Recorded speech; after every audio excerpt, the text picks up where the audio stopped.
Hello there, and welcome to Laurence Plays Factorio Planetary Pioneers, and we've made it out to Vulcanus. Yes, this is a new and exciting planet, and Safir is in charge of this one, and so you're going to notice things are being done in a slightly different way as we sort of follow his style on this planet, as opposed to mine over on Lignumis, Mike's on Maluna, and Mark's on Norvis. And please note that this is the first time Safir has been to Vulcanus, because he didn't play Space Age before we started on Planetary Pioneers, so all of this is completely new to him, and we're going to be seeing him learning about the planet as we go along. This was very much deliberate. We decided that it'd be a good idea for those people who haven't played Space Age before to be in charge of each of the vanilla Space Age planets. So Safir is in charge of Vulcanus, and Mark and Mike will be dealing with Gleba and Fulgora, although we haven't decided which way around that's going to be yet. I think we have some ideas, but we certainly haven't officially announced it. And so, we started off over here with dropping in lots and lots of stuff into the landing pad, so he knew about these things. We've been using these on other planets, and so that's allowed us to get up a basic power system with some solar and some accumulators, and a set of yellow chests with all the kind of bits and pieces that you're going to require to get started on a planet, like a box full of pistols. I wonder where they came from, and for some reason some wooden ammunition, but we'll ignore that. And so, he went around picking up some of the little rocks around the place. Are there actually any left? No, he's done a really good job of pulling up all of the rocks, and these give you little bits of resources. And you can see over there we're getting potentially 7 stone, 7 iron ore, 5 copper ore, and 5 tungsten ore. And those all needed to be dealt with, so he decided it'd be a good idea to set up a smelting stack to do so. We've got, and he's doing a lot of bot-based stuff here, particularly with the sort of the starter base that's just getting things started. And so we've got a row of chests along here with a set of blue chests pulling in the various resources that are going to go in here. So we're pulling in any iron ore that we dig up is going to come in here, and then can be passed along here, smelted into iron. Some of that can be, crushed into crushed iron, then smelted into iron, and then iron plates, and some of it's being sent off north to be made into concrete, doing the same sort of thing with copper, and then that allows us to make some circuits. And this is all very much just to get things started. It's a slightly bigger scale than I'd personally have built, but I mean this meant we had plenty of resources available to get things up and running. The next obvious resource on this planet was the coal, so that's being dug up and then being brought over here to be crushed and then turned into carbon, and some of that's passed down here to go into coal liquefaction, where we mix it with sulfuric acid, and then we get a load of heavy oil out, and that heavy oil can then be turned into lube for making electric motors, and that allows us to get started on some of the other things. Now, Vulcanus has a few other resources as well as the coal and the sort of the scattered rocks that we've been picking up. There is a massive patch of calcite down here, and we've been digging that up because it seems like it's going to be useful. And also sulfuric acid over here, which can be pumped out of the ground with pump jacks. And that again is really useful as well, because we don't have a supply of oil on this planet other than what we can get out of the coal. And getting it out of the coal requires acid anyway, so that wouldn't be a great way of doing things. But that enables us to bring sulfuric acid up here. And if we mix that with calcite, dissolving the calcite in the acid produces a large quantity of steam, which we can then use to blow off through these turbines over here, and that allows us to get a much more reliable supply of power that isn't going to drop overnight. Now, it seems that our solar panels are sufficient at the moment, as you can tell by the fact that none of these turbines are running. But we can also turn some of the steam, then we can condense that back down into water, and that's being passed up here to allow us to make the concrete. So, again, this is all very much a starter base, but we've got the resources starting to run. We've got power sorted out over here. We've got a supply of acid coming in, which is getting us heavy oil, which is allowing us to make lube. We've got some green circuits being made over here. We've got all the metals being made as well. And, yeah, that's allowing things to tick over quite nicely. And so far, these are all fairly vanilla sounding things. I mean, okay, we've got some slightly different supplies down here with the calcite and the sulfuric acid, yes, sure, but other than that, it's fairly vanilla, except, well, I did mention when I looked at these rocks over here, yes, we're getting a bit of tungsten ore out, and that's the purple stuff, and that we were able to get the bots to bring over to here, where they dropped it off into the chest here, and that mixed with some of the carbon that we were getting by mixing coal and sulfuric acid, or coal powder and sulfuric acid, in a slightly different way to the way that produces heavy oil. So, oh, that takes calcite as well, so it is slightly different. Anyway, mixing those three together in these assembly plants allowed us to make these tungsten triangles, which are actually called tungsten carbide, but I'm going to carry on calling them tungsten triangles because it's very, very descriptive and a nice, easy way to describe them. And those have been brought out. They've been put onto a belt along here. I think this is probably my doings. Oh no, this was in fact Safir. I was thinking a lot of the sort of bus-esque stuff on this planet was my doing, but no, this was entirely Safir. So he's got those going into a box, and that means they can then be brought over to here, put into this, and this is allowing us to start making foundries. And this is the special building for Vulcanus. And foundries are fantastic. They've got a slightly boosted crafting speed, which is lovely, but most importantly, they've got this base productivity of plus 50%. So anything you do in a foundry, you will automatically get an extra free 50% of whatever it is coming out at the other end.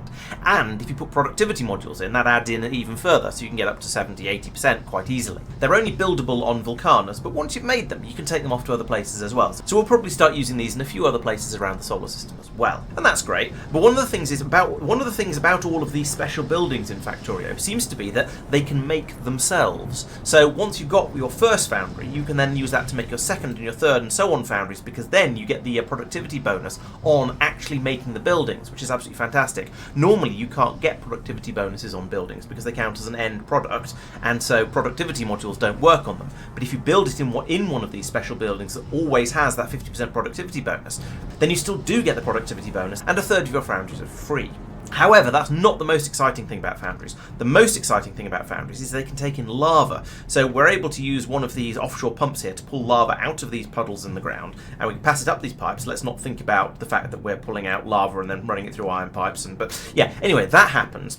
And you can then feed that into a foundry, and you can turn it into, well, in this case, molten iron. So you feed in a little bit of calcite and a load of lava, and you get some stone out, and you get some molten iron out. And the stone you can dispose of down a chute like this. And then, actually, on this planet, you can just chuck it in. You can chuck anything you want into the lava, and it just disappears, which is really handy for getting rid of excess things that you don't want. But then that molten iron, you can pass it off, and you can do things with it. At the moment, as you can see, we can make big mining drills, which are great. They allow you to dig up tungsten from actual tungsten patches. So that's a big improvement, and they're just more effective versions of the normal drill. And you'll notice in there they've got that resource drain of 50%, which means you'll get twice as much resource out of any patch you put them on. So that's another boost to mining productivity, essentially, and makes your patches last even longer. We can make deep miners. These are the ones we were talking about over on Lignumis a little while ago. So you can make these in assembly machines, as you can see, but also if you make them in foundries again, you get more free ones, and these allow you to dig out the gold on Lignumis. You can also, as I mentioned, make foundries, but then you get some weird stuff. So you can make lots and lots of belt types in them. So again, you can get a productivity bonus on belts, and also pipes, which you can make directly from molten iron. So I could feed the molten iron into here, and this will just make pipes straight up without needing anything else. That's really handy because you can get loads of them out very quickly. A foundry can also make concrete mix, but that doesn't require the iron input. And then over here, you've got all kinds of things it can do. So the molten iron can be turned into iron plates. It can be turned directly into steel. It can be turned into iron gears. It can be turned into iron sticks. So all of these things can be made straight from the molten iron without needing any additional processing. And this makes it really handy because you can, instead of having a bus carrying iron plates into your factory, you could potentially just have a pipe that's carrying massive quantities of molten iron, and then just produce all of those bits and pieces on site directly where you need them. Once you start bringing in molten copper as well, which is made in exactly the same way from the lava, you can start making low density structures as well. And this is a nice, cheap, efficient, quick way of making them once you've got those resources available, because you don't have to faff around making the copper plates or the steel plates. They just come straight out of the molten metals, and that's really, really useful. You do still need to make the plastics though, and that can be fairly expensive, especially on a planet like this one where plastic is a little tricky to get hold of. The foundry comes with other recipes as well, so once you've got the molten copper, you can make electrical cables directly from that, and the same with the aluminium,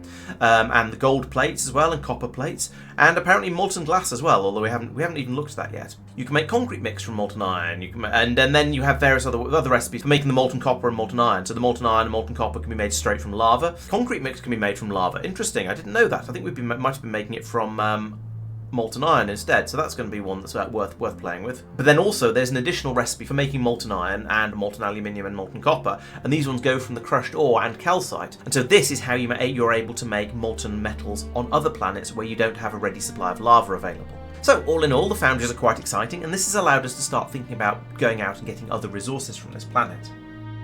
Because the other reason we've come over here is for the tungsten, and going around pulling it out of individual little rocks is all very well, and it gets us started, but then when we can find a nice chunky healthy patch like this is going to allow us to put the big mining drills on it and get a lot more of it out, and a lot more quickly, and in a sustainable way where we don't have to do it manually or specifically tell the bots to go out and grab it. And so this is going to be the next stage of operations. We're going to start setting up proper mining systems on this tungsten patch, get the ores pulled out and get that up and running, and that's going to be very, very exciting. The other interesting thing about Vulcanus is you might have noticed these big red hatched areas all the way around the edge of our factory area, and each one of these is a territory of the local megafauna, the Demolisher. And okay, this is only a small Demolisher, but as you can see, if I wander over and stand near it, this is quite a large guy. He's quite big and quite dangerous, and doesn't like us building in his territory. And so one of the first things Safir had to do after we landed here was go off and, investigate these things and find out what we can do about them. And that went quite well. Oh yeah, that's the one. Safir has made a friend. Yep, I'm avoiding it. So it's Demolisher versus Tank. And... Ooh. I think he's made it angry. Oh. It farted. It's taking no damage at all. No. Unlike you seem to be taking some damage. Oh jeez, oh jeez. It's Oh. Cool. They have the bigger amount of physical damage. I think that's the benefit there. Yeah. yeah. He did some damage then. Its health bar is well, its health bar goes down a little bit each time you shoot, but then it seems to recover. Dying. Jeez. It's Did you just drive straight at him? It's tossing lava at me, man. Yeah, keep moving is my advice. No, you've got it down to 30,000 health. No, either. Oh, shooty. Hey, it's doing well. Except nearly there. Oh, hooray! Well done. Nice one. I didn't expect that to work. Fortunately, he's now been able to take a couple of them out, though, and that's freed us up quite a lot of this extra space here, because our starting area didn't have any of these tungsten patches in it, which is sort of the main reason we want to do things on this planet. So we had to push back and clear out some of the demolishers in order to allow us to get started. Later on, Mike came over and joined us as well on this planet, and he went out and had a bit of a go at the demolishers as well, with varying levels of success, shall we say. He quite enjoyed, but I think he quite enjoyed the experimentation of trying various different ways of attacking them. Yeah. Also didn't seem Extra to slow bonus down. points, Mike, But- if you Yeah. destroy all the cliffs in this area. It doesn't. I think those are clear hits. Yeah. One They of look them. like it. Your second or third one wasn't, but at least two of them were direct hits. Were those slowdown capsules? Yes. Yeah, can do. It can't go the same route as the other belt because there's won't fit. It's a medium. I don't. Well, then it can talk to you after it kills you. No, error. Error was made.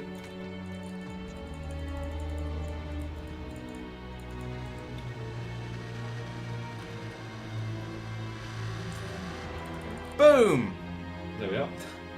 Yeah, mass turret spam does in fact get rid of them. It turns out. He's not raging anymore. Oh, he was raging.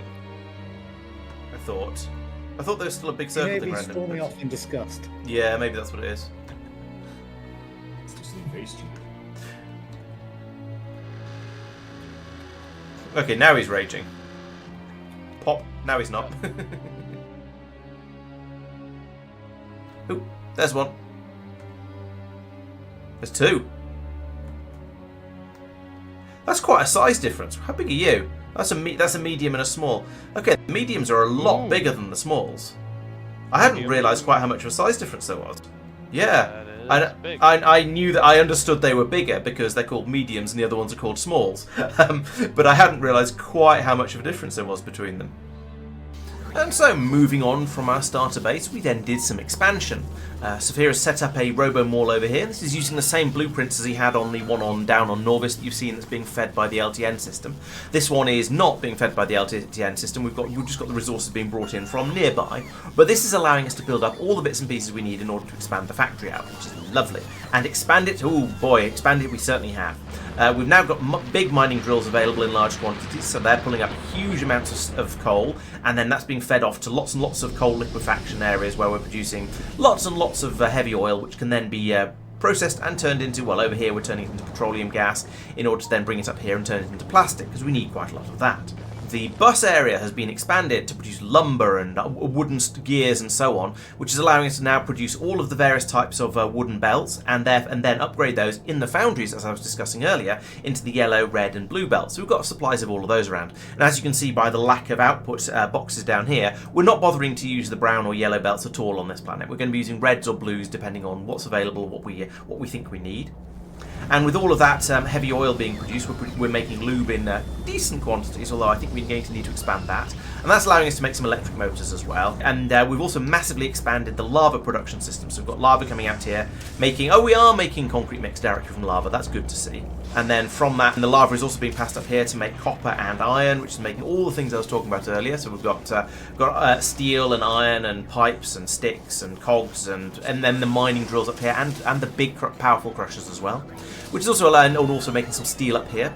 And then the copper is being brought over this way, where we can make it into cables and copper plates, and the plates can be taken away to the bus wherever they're needed. And then we're making lots of cables out here, which are allowing us to make a steady supply of green circuits, which can go off and be made into all kinds of other useful things, like red circuits and blue circuits, which we're going to need in at least some sort of quantities. And then up over here, we're making the low density structures using that recipe I was talking about earlier. We're bringing lava out of this patch here, feeding it into these foundries, turning it into copper and iron, which we can then feed to all of these machines. And then with the supply of plastic coming in from the oil that I talked about earlier, that's giving us lots and lots of low density structures, which we're going to need for when we want to start launching rockets from here. So that's working really nicely as well. And our tungsten mine down here in the corner is now we've got some big mining drills on it. It's pulling up a quantity of tungsten ore. That's nice, which is going into some of those big crushers that I mentioned earlier, which I presume are the only type of crushers that are good enough to properly obliterate this ore. And then so we've got some crushed tungsten coming out here to be used for other things.